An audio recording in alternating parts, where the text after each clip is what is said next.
உலகத்தினுடைய மனித சமுதாயத்துக்கு வீழ்ச்சிக்கு காரணமா இருந்த அம்மாவுக்கே அவர் அவ்வளவு தூரம் செய்வாரானால் நாம இன்னைக்கு அவருடைய ரத்தத்தாலே கழுவப்பட்டு நீதிமான்களாக்கப்பட்டிருக்கிறோம். நமக்கு ஆண்டவர் இன்னைக்கு எவ்வளவு செய்வார். நிறைய பேர் ஏவாள் ரொம்ப கேவலமா பேசுவாங்க. அவங்களெல்லாம் பேசுறதுக்கு ஒரு பேருக்கும் தகுதியே கிடையாது. அபாத்திரமாய் போஜனமானம் பண்ணதுன்னா என்ன, அதனுடைய வீழ்ச்சி என்ன? ஆனா சுயாதீன பிரமாணம் எப்போ வந்ததுன்னா வசனம் சொல்லுது, உலக தோற்றம் முதல் அடிக்கப்பட்ட ஆட்டுக்குட்டி. சோ இப்ப ஆண்டவர் இவனுக்கு தோல் உடையில போட்டு என்ன செஞ்சு விட்டாரு, வெளியே அனுப்பிச்சு விட்டாரு. அதான் நியாய பிரமாணம். அந்த மாம்சமும் ரத்தமும் எங்க இருந்துச்சு? தோட்டத்துக்கு உள்ள இருந்துச்சு. இப்ப ஆதாம் எங்க இருக்கிறாரு? ஒரு வசனம் நான் வாசிக்கலாம். கொரிந்தியருக்கு எழுதின முதலாவது நிருபம் 11ஆம் அதிகாரம் 29வது வசனத்தை வாசிங்க. எண்ணத்தினால் எனில் அபாத்திரமாய் போஜனபானம் பண்ணுகிறவன் கர்த்தருடைய சரீரம் இன்னது என்று நிதானித்து அறியாததினால் தனக்கு ஆக்கினை தீர்ப்பு வரும்படி போஜனபானம் பண்ணுகிறான். கண்களை மூடுவோம். நல்ல தகப்பனே, எங்கள் சர்வ வல்லமை உள்ள ஆண்டவரே, இந்த அருமையான நேரத்திற்காக ஸ்தோத்திரம். இந்த 2ஆம் நாள் காலை வேளைக்காக நன்றி அப்பா. இந்த முற்பகல் வேளையிலும் தேவனாகிய கர்த்தர் எங்களோடு கூட பேசுவீராக, இடைவிடுவீராக, வார்த்தைகளை அனுப்புவீராக, வந்திருக்கிற ஒவ்வொருத்தரோடும் கர்த்தர் பேசுவீராக. தகப்பனே, நேற்று தினத்தில் எங்களோடு கூட இடைப்பட்ட தேவன் இந்த நேரத்திலும் இடைப்பட போகிற தயவுக்காய் ஸ்தோத்திரம். ஆசீர்வதியும் வழி நடத்தும் இயேசுவின் நாமத்தில் பிதாவே, அல்லேலூயா. சரி, நேற்று வந்தவங்களில் உங்கள் பாடத்தில் உங்களுக்கு ஏதாவது சந்தேகம் இருக்குதா? நேற்று பாடத்தில் நீங்கள் கேட்கலாம். ஒரு 5 நிமிஷம் நாம் அதுக்கு யூஸ் பண்ணலாம். நேற்று எடுத்த பாடத்தில் உங்களுக்கு ஏதாவது சந்தேகங்கள் இருக்குதா? டவுட் இருக்கா இல்லையா? டவுட் இல்லைன்னா அதுக்கு 2 காரணம் தான். ஒன்று, நான் எடுத்தது உங்களுக்கு நல்லா புரிஞ்சிருக்கணும். இன்னொன்று, ஒன்றுமே புரியாமல் இருந்திருக்கணும். இந்த 2 பேருக்கும் டவுட் இருக்காது. நல்லா புரிஞ்சிருக்கும் நான் நம்ப மாட்டேன். நான் எடுத்தது ஒன்றுமே புரியலையா? நல்லா புரிஞ்சிச்சா? அப்போ நான் கேள்வி கேட்கிட்டா? அதுவும் கேட்கக்கூடாதா? சரி, ரைட், ஓகே.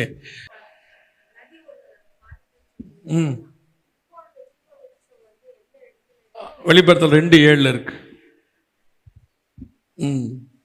அவங்க கேட்ட கேள்வி அந்த ஜீவ விருட்சம் இப்போ எங்க இருக்கு அப்படின்னு கேட்டாங்க. வெளிப்படுத்தல் 2:7 வாசிங்க. ஆவியானவர் சபைகளுக்கு சொல்லுகிறதை காதுள்ளவன் கேட்க கடவன். ஜெயம் கொள்ளுகிறவன் எவனோ அவனுக்கு தேவனுடைய பரதீசின் மத்தியில் இருக்கிற ஜீவ விருட்சத்தின் கனியை புசிக்க கொடுப்பேன் என்றெழுது. பரதீசியின் மத்தியில். பரதேசினா வேற, பரதீசுனா வேற. பரதீசியின் மத்தியில், தேவனுடைய பரதீசு அப்படின்னா பாரடைஸ். பாரடைஸ் எங்க இருக்கு? 3வது வானம் அங்கதான் இருக்கு. இப்போ பூமியிலிருந்து அதை எடுத்துட்டு ஆண்டு போய் அங்க வச்சுட்டார். இப்போ அது அங்க இருக்குது. பூமியை ஜெயிச்சுட்டு, உலகத்தை ஜெயிச்சுட்டு சர்ச்சுக்கு வரணும். சர்ச்சை ஜெயிச்சுட்டு எங்க வரணும்? தோட்டத்துக்குள்ள வரணும். தோட்டத்துக்குள்ள இருந்து எங்க வரணும்? பரதேசியின் மத்திக்கு போனோம். அங்க போனதான் ஜீவ விருட்சம் கிடைக்கும். சரியா? ஏன் அப்படின்னா, அந்த உபதேசம் நமக்குள்ள வர்றதை பத்தி, கர்த்தரால் ஒரு குமாரனை பெற்றேன்னா அதோடைய அர்த்தம் என்னன்னா, அப்ப வேற யாருமே இல்லை. ஏவாள் கர்ப்பமாகி 9 மாசம் யாருமே இல்லை. யார் அந்த அம்மாவுக்கு பிரசவம் பார்த்துருப்பா? ஆதாம் பார்க்க முடியாது. ஏன்னா ஆதாம் தோட்டக்காரர், விவசாயி. அவர் டாக்டர் கிடையாது. ஸோ ஏவாளுக்கு சுகப்பிரசவமோ சிசேரியனோ, சிசேரியனுக்கு வாய்ப்பு இல்லை, சுகப்பிரசவம். சுகப்பிரசவம் பண்ணோம்னா கண்டிப்பா ஆண்டவர் தான் பண்ணி இருக்கணும். ஏன்னா அதுக்கு முன்னாடியே அவர் ஒரு ஆப்ரேஷன் பண்ணியிருக்கிறார். யாருக்கு? ஆதாமுக்கு ஒரு ஆப்ரேஷன் பண்ணியிருக்கிறார் விழாவில். ஸோ ஏன் ஏவாள் கர்த்தரால் ஒரு குமாரனை பெற்றேன்னு சொன்னாங்கன்னா, அந்த 9 மாசமும் இப்போ உங்களுக்கு தெரியும் தானே, இப்போ கர்ப்பமானா கூட ஒரு தாயுடைய துணை என்ன செய்யப்படுது? தேவைப்படுது. கூட இருந்து அந்த ஒவ்வொரு சூழ்நிலையிலும். அதாவது ரொம்ப சர்வசாதாரணமாக நம்மளாம் ஏவாளை ரொம்ப கேவலமாக பேசிடுவோம். ஏவாள் மாதிரி ஒரு சூழ்நிலையை யாராலையும் கடந்து போகவே முடியாது. யோசித்து பாருங்க, யாருமே இல்லாத உலகம். மருந்துக்கு கூட போய் என்ன செய்ய முடியாது, யார்கிட்டையும் கேட்க முடியாது. 2வது, அதுக்கு முன்னாடி குழந்தை பெற்ற எக்ஸ்பீரியன்ஸ் உள்ள ஒரு ஆள் கிடையாது. இப்பயாவது நம்ம அம்மாக்கள் இருக்கிறாங்க எக்ஸ்பீரியன்ஸ் உள்ளவங்க. 3வது, ஏவாளுக்கு வயிறு வீங்க வீங்க அது குழந்தையினால தான் வீங்குதுன்னு எப்படி தெரியும்? இப்ப நமக்கு தெரியும் குழந்தை தான் ஃபர்ஸ்ட். அப்படின்னா இப்ப ஏவாள் என்ன நினைச்சிருக்கலாம்? நான் சாப்பிட்ட பழத்தினுடைய விளைவு தான் இப்படி நடக்குது போல. ஏன்னா ஆதாமுக்கு ஒண்ணுமே ஆகல, அவன் நல்லா தான் இருக்கிறான். அப்பனா எவ்வளவு டிப்ரெஷன் இருக்கணும்? நம்ம சொல்றோம்ல, கர்ப்பவதிகள் டிப்ரெஷன் ஆகக்கூடாது, அவங்க அந்த கர்ப்ப காலத்துல சந்தோஷமா இருக்கணும். ஏவாளால எப்படி இருந்திருக்க முடியும்? அப்ப அந்த நேரத்துலலாம் கூட இருந்து தேற்றி அந்த குழந்தையை எடுத்து தொப்புள் கொடி அறுக்கணுமே. யார் தொப்புள் கொடி அறுத்திருப்பா? இது எல்லாத்தையும் கர்த்தர் ஒருத்தர் தான் பண்ணியிருக்கணும், வேற யாராலையும் பண்ணியிருக்கவே முடியாது. ஏன்னா ஆதாமுக்கு அது தெரியாது அப்படி. ஸோ அந்த வேலையை ஆண்டவர் செஞ்சதுனால தான் ஏவாள் சொல்றாங்க, நான் கர்த்தரால் ஒரு குமாரனை பெற்றேன் அப்படின்னு. அதுல ஒரு விஷயம் என்னன்னா, உலகத்தினுடைய மனித சமுதாயத்துக்கு வீழ்ச்சிக்கு காரணமா இருந்த அம்மாவுக்கே அவர் அவ்வளவு தூரம் செய்வாரானால், நாம இன்னைக்கு அவருடைய ரத்தத்தாலே கழுவப்பட்டு நீதிமான்களாக்கப்பட்டிருக்கிறோம். நமக்கு ஆண்டவர் இன்னும் எவ்வளவு செய்வார் இல்லையா? நிறைய பேர் ஏவாள் ரொம்ப கேவலமா பேசுவாங்க. அவங்களெல்லாம் பேசுறதுக்கு ஒரு பேருக்கும் தகுதியே கிடையாது, யாருக்கும் எந்த தகுதியும் கிடையாது. அந்த அம்மா அவ்வளோ டெடிகேட்டட். பார்த்தீங்கன்னு சொன்னா 2 குழந்தைக்கு அந்த அம்மா தான் பேர் வைப்பாங்க. பார்த்துருக்கீங்களா? காயினுக்கும் அவங்க தான் பேர் வைப்பாங்க, சேத்துக்கும் அவங்க தான் பேர் வைப்பாங்க. ஆபேல் செத்த உடனே ஆபேலுக்கு பதிலாக கர்த்தர் எனக்கு ஒரு குமாரனை தந்தார் என்று சொல்லி அவனுக்கு ஏன் இந்த அம்மா பேர் வச்சாங்க? காயினுக்கும் இவங்க தான் பேர் வைப்பாங்க, சேத்துக்கும் இவங்க தான் பேர் வைப்பாங்க. ஆனா பேர் வைக்கிற அதிகாரம் யாருக்கிட்ட இருக்கு? ஆதாமுகிட்ட இருந்துச்சு. ஆனா 2மே இவங்க தான் வைப்பாங்க பேர். அதனால அந்த அம்மாவுடைய டெடிகேஷன், லைஃப் ஸ்டைல் எல்லாமே என்டையர்லி டிஃபரெண்ட். நம்ம வேற ஆங்கிள் நமக்கு மைண்ட்ல ஏத்திட்டான். ஏவாள் வஞ்சித்தாங்க. ஆனா ஆண்டவர் சொல்லும் போது பாத்தீங்களா, ஏவாளை என்ன சொல்லுவா தெரியுமா? ஸ்திரீயானவள் வஞ்சிக்கப்பட்டாலும் பாரு. ஆனா ஆதாம சொல்லும் போது ஆதாமுடைய மீறுதல்கள்னு சொல்லுவாரு, ஆதாமுடைய மீறுதல். ஆனா ஏவாளை பத்தி சொல்லும் போது ஸ்திரீயானவள் வஞ்சிக்கப்பட்டாள், ஏமாற்றப்பட்டாள். ஆனா ஆதாம் பத்தி சொல்லும் போது அவன் உடன்படிக்கை மீறினான் அப்படின்பார். ஸோ நம்ம யாரையுமே குற்றப்படுத்துறதுக்கு ஒண்ணுமே இல்லை. இப்போ நம்ம எப்படி ஏவாளை போட்டு நம்ம திட்டிகிட்டே இருப்பான், ஏவாளால தான் இவ்வளவு வந்துச்சு, லேடிஸால தான். எந்த ஏவாள் லேடிஸால ஒரு பிரச்சனை வந்துச்சோ, இன்னொரு லேடிஸால, மரியாளால ஆண்டவர் மீட்பை கொண்டு வந்தார். ஒரு பெண்ணால பூமிக்கு பாவம் வந்தது, ஒரு பெண்ணால பூமிக்கு மீட்பு வந்தது. எந்த பெண்ணால ஆரம்பிச்சுச்சோ அதே பெண் சமுதாயத்தால கர்த்தர் மீட்பையும் கொண்டாந்துட்டார். அல்லேலூயா. ஏவாள் தான் பேர் வைக்க ஆரம்பிப்பாங்க. இயேசுக்கு பேர் வச்சதும் யாரு? இயேசுக்கு பேர் வச்சது யாரு? மரியாள் தான் பேர் வைப்பாங்க. ஏன்னா மரியாள்கிட்ட தான் அவன் சொல்லுவான், அவருக்கு இயேசு என்று பேரிடுவாயாக அப்படின்னு சொல்லி. யோசேப்பு கிட்ட சொல்ல மாட்டான், மரியாள்கிட்ட தான் சொல்லுவான் தூதன் ஆனா அதுதான் கடைசியா பேர் வச்சது. அதுக்கப்புறம் இயேசு தான் பேர் வைப்பார் எல்லாருக்கும். அதுக்கு பின்னாடி ஒரு ரகசியம் இருக்கு, பேர் வைக்கிறதுக்கு பின்னாடி ஒரு ரகசியம் இருக்கு. சரி, ஒரு வசனம் வாசிக்கலாம். நம்ம இன்னைக்கு அதில் தான் நம்ம பார்க்க போறோம். நம்ம 1 கொரிந்தியர் 11:29 வாசிச்சோம் இல்லையா? எண்ணத்தினால்வெனில் அபாத்திரமாய் போஜனமானம் பண்ணுகிறவன் கர்த்தருடைய சரீரம் என்னதென்று நிதானித்து அறியாததனாலே தனக்கு ஆக்கினை தீர்ப்பு வரும்படி போஜனபானம் பண்ணுகிறான். இந்த கம்யூனியன் போஜனபானம் 11:29. நம்ம இந்த வசனத்தை இந்த அபாத்திரமாய் போஜனபானம் பண்ணுகிறவன் கர்த்தருடைய சரீரம் இன்னதென்று நிதானித்து அறியாததனால் அப்படின்னு இருக்கு. அபாத்திரமா போஜனமானம் பண்ணி கர்த்தருடைய சரீரத்தை நிதானித்து அறியாததனால் அப்படிங்கிறத பத்தி தான் நம்ம இப்போ பார்க்க போறோம். அபாத்திரமாய் போஜனமானம் பண்ணதுன்னா என்ன, அதனுடைய வீழ்ச்சி என்ன, அதனால் ஏற்பட்டதான மாற்றங்கள் என்ன அப்படிங்கிறத பத்தி தான் நம்ம என்ன செய்ய போறோம், இப்ப பார்க்க போறோம். வாசிங்க, நம்ம ஒரு வசனத்தை வாசிக்கலாம். ஆதியாகமத்தின் புஸ்தகம் 14ஆம் அதிகாரம், ஆதியாகமத்தின் புஸ்தகம் 14ஆம் அதிகாரம் 18வது வசனம். அன்றியும் உன்னதமான தேவனுடைய ஆசாரியனாய் இருந்த சாலமேனின் ராஜாவாகிய மெல்கிசேதேக்கு அப்பமும் திராட்சரசமும் கொண்டு வந்து அடுத்த வசனம், அவனை ஆசீர்வதித்து, வானத்தையும் பூமியையும் உடையவராகிய உன்னதமான தேவனுடைய ஆசீர்வாதம் ஆபிரகாமுக்கு உண்டாவதாக, உன் சத்துருக்களை உன் கையில் ஒப்பு கொடுத்த உன்னதமான தேவனுக்கு ஸ்தோத்திரம் என்று சொன்னான். யாரை ஆசீர்வதித்தான்? நல்லா ஆபிரகாமையா? ஆபிரகாம் ஆசீர்வதிக்கல, ஆபிராமை ஆசீர்வதிச்சார். அவர் ஆபிரகாமை ஆசீர்வதிக்கல. யார் ஆசீர்வதிச்சாரு? ஆபிராமை ஆசீர்வதிச்சார். நம்ம ஃப்ளோல ஆபிரகாம்னு படிச்சிருவோம். அதை ஆபிராகாம் இல்லை. இப்ப செய்தியே அதுதான். ஆபிராமுக்கும் ஆபிரகாமுக்கும் உள்ளதான வித்தியாசம் தான். கவனிங்க, இப்போ நம்ம எல்லாருக்கும் தெரியும் மெல்கிசேதேக்கு அப்படிங்கிறது. மெல்கிசேதேக்னா என்ன? மெல்கிசேதேக்குங்கிறது யாரை குறிக்குது? மெல்கிசேதேக்கு என்பது வரப்போகிற ஆசாரியத்துவத்தினுடைய முன்னடையாளம்.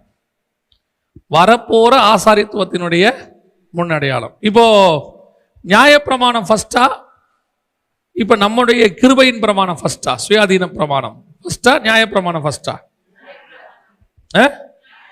நியாயப்பிரமாணம் ஃபர்ஸ்ட். ஓகே, நியாயப்பிரமாணம் எப்போ வந்துச்சு? மோசேயின் மூலமாக நியாயப்பிரமாணம் வந்தது, அப்படிதானே? சுயாதீன பிரமாணம் எப்போ வந்தது ஐயா? சும்மா சொல்லலாம், இது ஒன்றும் தப்பு இல்லை, கிளாஸ் தான் இது, நீங்க தைரியமா சொல்லலாம். சுயாதீன பிரமாணம் எப்போ வந்துச்சு? சொல்றவங்க கூட சொல்ல மாட்டீங்களா? இப்போ இயேசு கிறிஸ்துவின் மூலமாய் வந்துச்சு நியாயப்பிரமாணம். ஆனா சுயாதீன பிரமாணம் எப்போ வந்ததுன்னா, வசனம் சொல்லுது, உலக தோற்றம் முதல் அடிக்கப்பட்ட ஆட்டுக்குட்டி. உலக தோற்றம் முதல் அடிக்கப்பட்ட ஆட்டுக்குட்டி. அப்பனா ஆட்டுக்குட்டி எப்போ அடிக்கப்பட்டது? ஏதேன் தோட்டத்தில் அடிக்கப்பட்டுச்சு. இப்போ நேற்று நம்ம பார்த்தோம் இல்லைங்களா? இப்போ ஆதாமுக்கு ஆண்டவர் எதை போட்டு அனுப்பிச்சு விட்டாரு? தோல் உடைகளை போட்டு அனுப்பி விட்டாரு. அப்ப தோல் உடைங்கிறது எதுக்கு அடையாளம்? ஐயோ அப்பா, தோல் உடைங்கிறது எதுக்கு அடையாளம்? நேற்று எடுத்தோமே, அதான் என்ன உடன்படிக்கை? நியாயப்பிரமாணத்தினுடைய அடையாளம். தபசு தோல் போட்டு என்ன செஞ்சாங்க? ஆட்டுக்குட்டியின் தோலை போத்து எதை போத்துனாங்க? ஆசாரிப்பு கூடாரத்தை மூடினாங்க. ஸோ இப்போ ஆண்டவர் இவனுக்கு தோல் உடையில போட்டு என்ன செஞ்சு விட்டாரு? வெளியே அமுச்சு விட்டாரு. அதான் நியாயப்பிரமாணம். ஆனா அதுக்கு முன்னாடியே அந்த ஏதேனுக்குள்ள இன்னொன்னு இருக்குது. என்னன்னா, அந்த மாம்சமும் ரத்தமும் அங்கதான் இருக்குது. இவன் வெறும் தோலோட தான் போயிட்டான் இல்லையா? மாம்சமும் ரத்தமும் எங்க தான் இருக்குது? ஒரு ஆடு அடிக்கப்பட்டாச்சுன்னா தோலை இவன் எடுத்துட்டு போயிட்டான்னா மிச்சம் என்ன இருக்குது? மாம்சமும் ரத்தமும். அது எங்க இருக்குது? அது உள்ளே தான் இருக்குது. இங்க ஏதேனுக்குள்ளதான் இருக்கு. அதனாலதான் தோல் உடைகள் நியாயப்பிரமாணத்தோட வெளியே போனவன் திருப்பி தோட்டத்துக்குள்ள வரணும்னா தோல் உடையோட வரணும். நியாயப்பிரமாணம் அவசியம். ஆனால் நியாயப்பிரமாணத்தினால் ஜீவ விருட்சத்திட்ட போக முடியாது. ஜீவ விருட்சத்திட்ட போகணும்னா என்ன வேணும்? அந்த மாம்சமும் ரத்தமும் வேணும். அதுதான் புதிய உடன்படிக்கை நம்ம சொல்றோம். அந்த மாம்சமும் ரத்தமும் எங்க இருந்துச்சு? தோட்டத்துக்கு உள்ள இருந்துச்சு. இப்ப ஆதாம் எங்க இருக்கிறாரு? தோட்டத்துக்கு வெளியே இருக்கிறாரு. எதோட இருக்கிறாரு? தோலோட இருக்கிறாரு. ஆண்டவர் போட்ட தோல் உடை, அதான் நியாயப்பிரமாணம். நியாயப்பிரமாணத்தோட வெளியே இருக்கிறவரு அந்த நியாயப்பிரமாணத்தை சக்சஸ் பண்ணி எது உள்ள வரணும்? ஆமா, மாம்சமும் ரத்தமும் வாங்கணும். அதை வாங்கினாதான் திரைச்சீலை கிழிந்து மகா பரிசுத்த ஸ்தலத்துக்கு போகிற வழி திறக்கும். அப்ப ஜீவ விருட்சத்துக்கு போகிற வழியில நீங்க போகணும்னா கண்டிப்பா என்ன வேணும்? மாம்சமும் ரத்தம் வேணும். அப்ப நியாயப்பிரமாணம் தோட்டத்தை விட்டு ரெண்டாவதா வெளியே வந்துச்சு. தோலோட வெளியே வரும்போது ரெண்டாவது. உள்ளேயும் ஃபர்ஸ்ட் என்ன இருக்குது? மாம்சமும் ரத்தமும் உள்ள இருக்கு. அதை தான் வசனம் சொல்லுது, உலக தோற்றம் முதல் அடிக்கப்பட்ட ஆட்டுக்குட்டி. சோ சுயாதீன பிரமாணம் தான் ஃபர்ஸ்ட் வந்தது. புரியுதா? நியாயப்பிரமாணம் ரெண்டாவது வந்தது. இப்ப நீங்க சொன்னீங்க நியாயப்பிரமாணம் யார் மூலமா வந்துச்சு? மோசே மூலமா வரும்போது, சீனாய் மலையில வரும்போது ஏறக்குறைய 2000 வருஷம். உலகம் உண்டாகி 2000 வருஷம். அந்த 2000 வருஷத்துக்கு முன்னாடியே என்ன இருக்குது? என்ன பிரமாணம் இருக்குது? சுயாதீன பிரமாணம் இருக்குது. மாம்சம் ரத்தத்துக்குரிய பிரமாணம் இருக்கு. பைபிள்ல சில விஷயங்கள் நீங்க வெறும் சம்பவங்களா படிக்கிறீங்க, சரியா? சம்பவங்களா படிக்க படிக்க படிக்க உங்களுக்கு அது வெறும் ஹிஸ்டரி, சம்பவம். ஆனா அதுக்கு பின்னாடி ஒரு ஸ்பிரிச்சுவல் டைமென்ஷன் இருக்கும். அந்த டைமென்ஷனுக்காக தான் கர்த்தர் அதை கொடுத்து வச்சிருக்கிறாரு. இப்போ நோவாவுடைய வாழ்க்கையில எவ்வளவோ சம்பவம் நடந்துச்சு. நடந்த போது எதையுமே குறிப்பிடாம நோவா திராட்சரசம் குடித்து வெறித்திருந்தார். போய் சேம் காம் யாபேத்துல காம் போய் அதை பார்த்தான் அப்படின்னு சொல்லி அந்த ஒரு சம்பவம் மட்டும் இருக்கு. ஏன் இருக்குன்னா அதுக்கு பின்னாடி தான் ஸ்பிரிச்சுவலே இருக்கு. இப்போ ஆண்டவர் நோவாவை பார்த்து ஒரு வார்த்தை சொன்னாரு. என்ன வார்த்தை சொன்னாரு? நீ மாம்சத்தை ரத்தத்தோடு புசிக்க கூடாதுன்னு சொன்னாரு. மாம்சத்தை ரத்தத்தோடு புசிக்க கூடாது அப்படின்னு. இதை நம்ம எப்படி எடுத்துக்கிறோம் அப்படின்னு கேட்டா, வெறும் சாப்பாட்டுக்கு எடுத்துக்கிறோம். கர்த்தருடைய வார்த்தை வெறும் சாப்பாட்டுக்கு மட்டும் இல்லை. மாம்சத்தோடு ரத்தத்தை நீ ஏன் இப்போ புசிக்க கூடாது அப்படின்னு கேட்டா, உனக்கு இப்போ பிரமாணம் வரப்போகுது. என்ன பிரமாணம் வருது? ஃபர்ஸ்ட் நோவா கிட்ட தான் கர்த்தர் சொல்றாரு. என்ன பிரமாணம்? உன் சகோதரனுக்கு நான் பழி வாங்குவேன், ரத்தத்துக்கு நான் பழி வாங்குவேன்ங்கிற பிரமாணமே ஃபர்ஸ்ட் அப்பதான் வருது. அதுக்கு முன்னாடி என்ன கிடையாது? பிரமாணம்னு ஒண்ணு கிடையாது, லான்னு ஒண்ணு கிடையாது. 9ஆம் அதிகாரத்துல நீங்க வாசிச்சு பாருங்க. ஆதியாகமத்தின் புஸ்தகத்துல ஆண்டவர் சொல்லும் போது நோவாவை பார்த்து சொல்ற ஒரு வார்த்தை, நீ என்ன செய்ய, 9ஆம் அதிகாரம் 4வது வசனம், மாம்சத்தை அதன் உயிராகிய இரத்தத்தோடே புசிக்க வேண்டாம். மாம்சத்தை ரத்தத்தோடு புசிக்க. இப்ப நாம என்ன சாப்பிட்டுக்கிட்டு இருக்கோம்? இப்ப நாம என்ன சாப்பிட்டுக்கிட்டு இருக்கிறோம்? பிரமாணத்துல சர்ச்சில் உங்களுக்கு என்ன கொடுக்குறாங்க? கொஞ்சம் ஸ்பிரிச்சுவல் மைண்டுக்கு வாங்க. வெறும் சாப்பாட்டில் யோசிக்காதீங்க, ஸ்பிரிச்சுவல் மைண்டுக்கு வாங்க. இப்ப நாம சர்ச்சில் நமக்கு என்ன கொடுக்குறாங்க? கம்யூனியன்ல மாம்சத்தையும் ரத்தத்தையும் சேர்த்து சாப்பிட்டுக்கிட்டு இருக்கிறோம். நோவா கிட்ட என்ன சொல்றாரு? மாம்சத்தையும் ரத்தத்தையும் சேர்த்து சாப்பிடாதன்னு சொல்றாரு. புரியுதா? மாம்சத்தையும் ரத்தத்தையும் சேர்த்து சாப்பிடாத. அடுத்து என்ன சொல்ற? அடுத்த வசனம் என்ன ஆரம்பிக்குது பாருங்க. உங்களுக்கு உயிராய் இருக்கிற உங்கள் இரத்தத்திற்காக பழி வாங்குவேன். இதான் பிரமாணம் வருது. பழி வாங்குதல் பிரமாணம், நியாய பிரமாணம் இப்பதான் ஃபர்ஸ்ட் ஆரம்பிக்குது. நியாய பிரமாணம் இப்பதான் ஆரம்பிக்குது. ஆரம்பிக்கும் போது அதற்கான முறையை சொல்றாரு நோவா கிட்ட. நம்ம இதை வெறும் அதான் எப்பவும் சொல்லுவேன், வசனத்தினுடைய ஆவியானவருடைய டைமென்ஷன் ஒன்று இருக்கு. ஏன்னா அவர் தான் எழுதினார் பாருங்க. வேத வாக்கியங்களெல்லாம் தேவ ஆவியானவராலே அருளப்பட்டிருக்கிறது. அந்த டைமென்ஷன்ல அதை நீங்க படிச்சா மட்டும்தான் அது உங்களுக்கு புரியும்.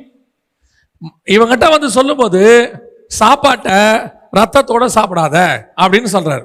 மாம்சத்தை ரத்தத்தோடு புசிக்க வேண்டாம்.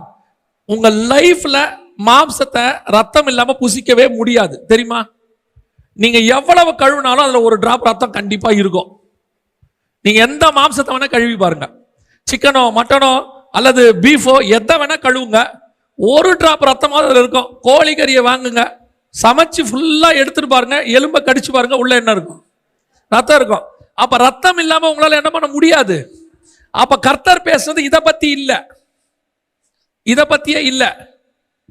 ஆண்டவர் சொல்றது மாம்சத்தோடு ரத்தத்தையும் சேர்த்து சாப்பிடாத. அதோட அர்த்தம் என்னன்னா, மாம்சம் என்பது வார்த்தை, ரத்தங்கிறது உடன்படிக்கை. இது புதிய உடன்படிக்கை. இது இந்த புதிய உடன்படிக்கைங்கிறது எதை குறிக்குது? சுயாதீன பிரமாணம்.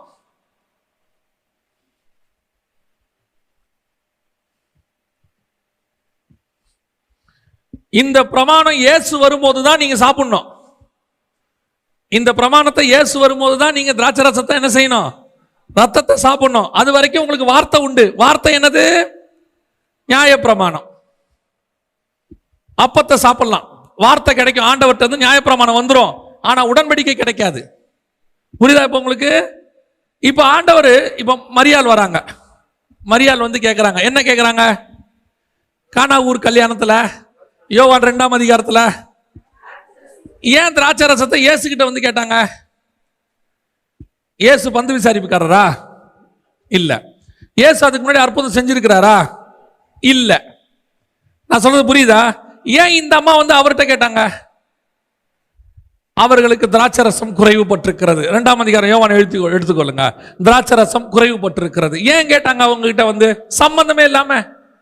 ஒரு திராட்சை ரசம் குறைவுபடும் போது ஆட்டோமேட்டிக்கா எல்லாருக்கும் தெரியும், யோ இன்னும் ஒரு ஒரு ஒரு அண்டாதாயா மிச்சம் இருக்குது, பந்தி நிறைய போயிட்டு இருக்குது, திராட்சை ரசம் தேவைப்படும், ரெடி பண்ணுங்கன்னு அவனே ரெடி பண்ணுவான். ஆனா இந்த அம்மா பந்தி விசாரிப்புக்காரனை விட்டுருச்சு, சமையல்காரனை விட்டுருச்சு, நேரா இயேசுநாதர்கிட்ட வருது. இயேசுநாதர் எங்க நிக்கிறாரு?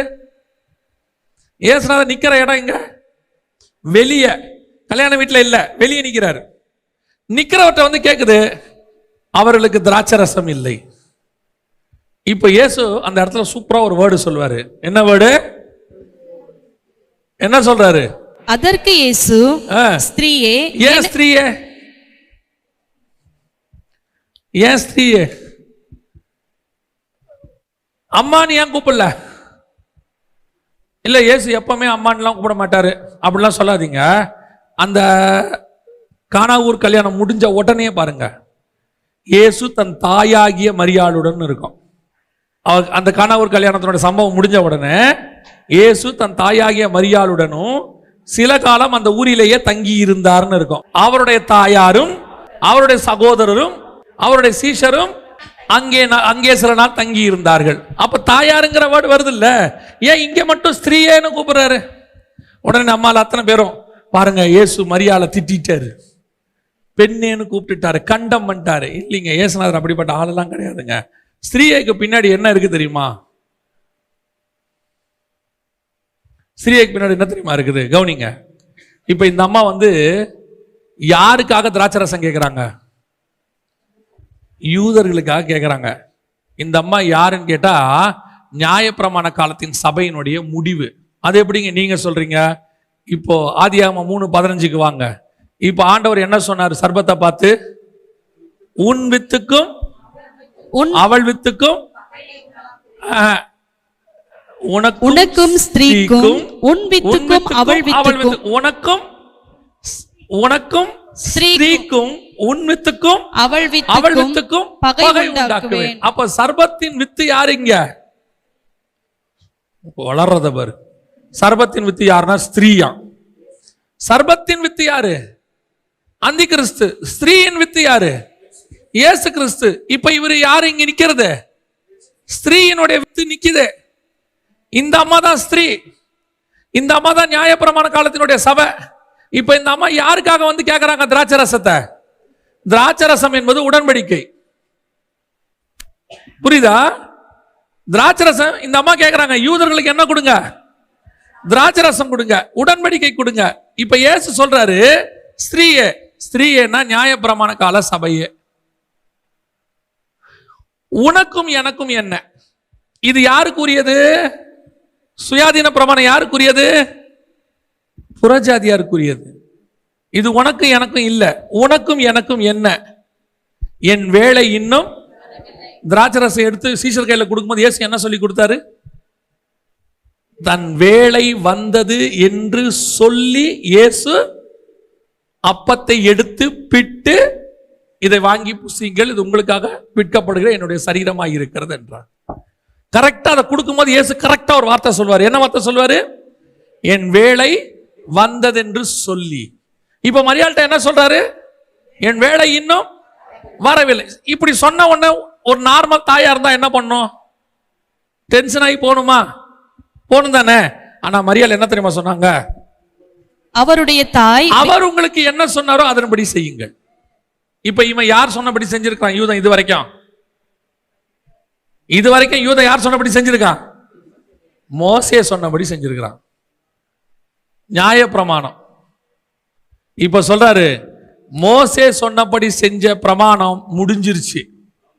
நியாயப்பிரமாணம் ஓவர், முடிஞ்சிருச்சு. இனி இவர் சொல்லுகிறபடி செய்யுங்கள். இவர் சொல்லுகிறபடி செஞ்சா புதிய உடன்படிக்கை உங்களுக்கு கிடைக்கும். புரியுதா? இப்ப இவர் சொல்லுகிறபடி செய்யணும்ன்ற முடிவு வந்த உடனே இயேசு சொல்றாரு, கற்சாடிய நிரப்பு.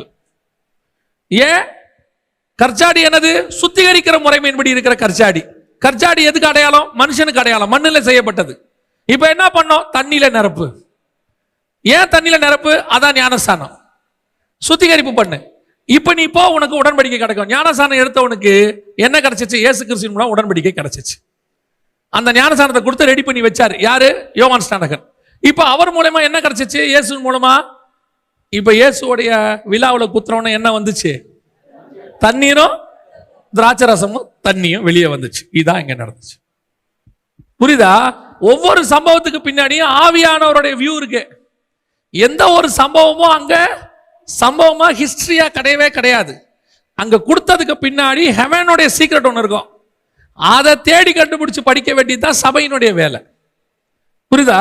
நாம வெறும் அதை கானாவூர் கல்யாணம் தண்ணி திராட்சை ரசமா மாறிச்சு அப்படின்றதோட நிறுத்திக்கிறோம். ஆனா உண்மை என்னன்னா, இந்த இடத்துல என்னன்னா, சபையே, நியாயப்பிரமாண சபையே, உனக்கும் எனக்கும் என்ன? இந்த திராட்சரசம் உடன்படிக்கை உங்களுக்குரியது இல்ல. நான் வெளியே நிக்கிறேன். எங்க வெளியே? இயேசு புறம்பே சிலுவையில் அறையப்பட்டார். நான் வெளியே நிக்கிறேன். எனக்கு இது உங்களுக்கு வராது. அப்ப அந்த அம்மா சொல்லுச்சு, யூதர்களே, உங்களுக்கு வேணும், இந்த உடன்படிக்கை வேணும்னா இவர் சொல்றபடி செய்யுங்க, அப்பதான் உங்களுக்கு கிடைக்கும். அவங்க இது வரைக்கும் மோசே சொன்னபடி சுத்திகரிப்பு செஞ்சவங்க, இப்ப இயேசு சொல்றாரு, இப்ப நான் சொல்றபடி சுத்திகரிப்பு செய். அவ்வளவுதான் விஷயம். ஒவ்வொருத்துக்கு பின்னாடியும். இப்ப இங்கே வாங்க, நோவா கிட்ட வந்துருங்க. நோவா கிட்ட வரும்போது என்ன நடக்குது? ஆண்டவர் சொல்றாரு, மாம்சத்தையும் ரத்தத்தையும் சேர்த்து சாப்பிடாத. ஏன் சாப்பிடாத? உனக்கு இப்ப நான் வெறும் நியாயப்பிரமாணம் தான் கொடுப்பேன், வார்த்தை தான் கொடுப்பேன், பழி வாங்குதல், சகோதரனுக்கு பழி வாங்குவேன், ஆனா உடன்படிக்கை உனக்கு கிடையாது. நல்லா கவனிச்சிங்களா? ஆதாமு கிட்ட சொல்லும் போது ஆண்டு கொள்ளுங்கள்னு சொன்னாரா? 1:28 நோவா கிட்ட ஆண்டு கொள்ளுங்கள்னு சொல்ல மாட்டாரு. பார்த்திருக்கீங்களா? 9ஆம் அதிகாரம் என்ன சொல்றாரு பாருங்க. ஆண்டவர் சொல்ற வார்த்தையை நல்லா கவனிச்சு பாருங்க.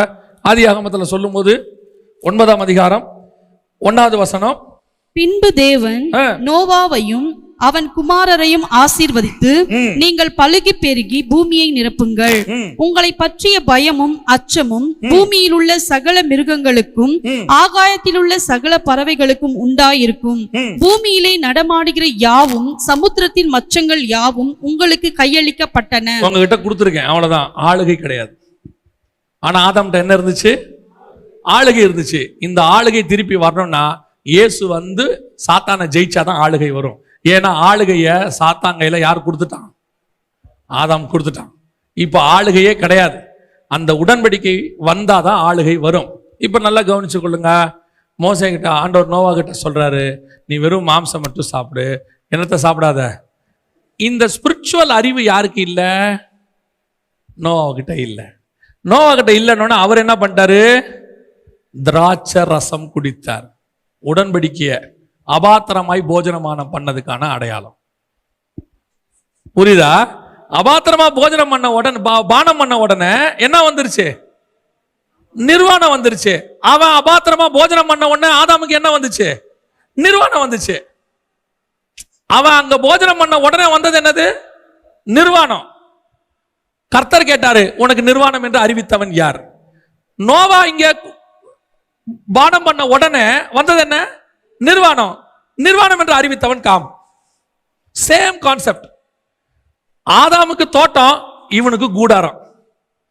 அங்க ஆரம்பிச்சு ஆதாம் நோவாவோட எல்லாத்தையும் க்ளோஸ் பண்ணி கழுவி ரெடி பண்ணி திருப்பி அவன் கையில கொடுத்தாரு. அவன் தோட்டத்துக்குள்ள எப்படி ஏமாந்தானோ இவன் கூடாரத்துக்குள்ள ஏமாந்துட்டான். அவ்வளவுதான். அவன் சாப்பிடக்கூடாததை சாப்பிட்டான், இவன் குடிக்க கூடாத குடிச்சான். அபாத்திரமாய் போஜனமானம் பண்ணுகிறவன். வேலை முடிஞ்சிச்சு. வாஸ்தவம் இல்லையா? அபாத்திரமாய் போஜனமானம், அவன் போஜனம் பண்ணா, இவன் பானம் பண்ணான். அப்படி பண்ணா என்ன ஆகும்? உங்களில் சிலர் நித்திரை அடைந்திருக்கிறார்கள். போஜனம் பண்ண உடனே ஆதாமுக்கு வந்தது என்ன? மரணம். நீ சாகவே சாவே, மரணம் வந்துருச்சுல. அபாத்திரமாய் போஜனம் பண்ணவன் என்ன ஆனா? செத்தான். இங்க அபாத்திரமா பானம் பண்ண உடனே என்ன வந்துச்சு? காமுடைய கூடாரம் என்னாச்சு? சபிக்கப்பட்டது. கானான் சபிக்கப்பட்டான். அங்கேயும் சாபம் வந்துச்சு, இங்கேயும் சாபம் வந்துச்சு. அவ்வளவுதான். அப்ப இந்த அப்பத்தையும் ரசத்தையும் புசிக்கும் போது, அப்பத்தையும் ரசத்தையும் புசிக்கும் போது உங்களுக்கு ஆவிக்குரிய அறிவு இருக்கணும். ஆண்டவர் கொடுக்கிற ஒவ்வொன்றுத்துக்கு பின்னாடியும் ஸ்பிரிச்சுவாலிட்டி இருக்குது. பழம் சாப்பிட வேணான்னு சொன்னாரு. ஓ, இந்த பழத்தை ஏன் சாப்பிட வேணாம்னு சொன்னாரு? பார்வைக்கு இன்பம் புசிப்பு கேட்டது, சாப்பிட்டு தான் பார்ப்போமே. இல்ல தம்பி, அது பழம் அல்ல. பழத்துக்கு பின்னாடி கர்த்தருடைய திட்டம் ஒண்ணு இருக்கு. ஏன் ஆண்டவர் ரத்தத்தோட புசிக்க வேணாம்னு சொன்னாரு? அப்ப திராட்சை ரசத்தை சாப்பிட்டா என்ன? நீ சாப்பிடக்கூடாது. அபாத்திரமா போஜனமானம் பண்ண கூடாது. இப்பவும் நம்ம கையில அப்படித்தான் சொல்லி கொடுக்கிறார் ஆண்டவர். அப்பத்தையும் ரசத்தையும். இந்த அப்பத்தையும் ரசத்துக்கு முன்னாடி இவ்வளவு இருக்குதான் நீங்க கேட்டீங்கன்னா, பழைய ஏற்பாட்டுல இப்படிலாம் இருக்குதான்னு கேட்டீங்கன்னா 1 கொரிந்தியர் 10 வாசி பாருங்க. இந்த 11 உடன்படிக்கையை கொடுக்கறதுக்கு முன்னாடி பவுல் தெளிவா பழைய ஏற்பாட்டுல அப்பமும் ரசத்தை பத்தி எழுதிட்டு தான் உள்ள வராரு. 1 கொரிந்தியர் 11 உங்களுக்கு அப்பத்தையும் ரசத்தையும் பத்தி உடன்படிக்கை பத்தி எழுதும் போது பவுல் என்ன பண்றாரு? 1 கொரிந்தியர் 10 பழைய ஏற்பாட்டுல எவெல்லாம் மிஸ் பண்ணாங்கிறத எழுதிட்டாங்க உள்ளே வராரு. ஏற்கனவே ஒருத்தன் அபாத்திரமா போஜனமானம் பண்ணிட்டான். ஞான போஜனம் இருந்துச்சு, ஞான பானம் இருந்துச்சு. அங்கே ஞான போஜனங்கிறது அவனுக்கு மன்னா, ஞான பானங்கிறது கண்மலை தண்ணி. ரெண்டுத்தையும் அபாத்திரமா குடிச்சவன்லாம் வழியில செத்தான்.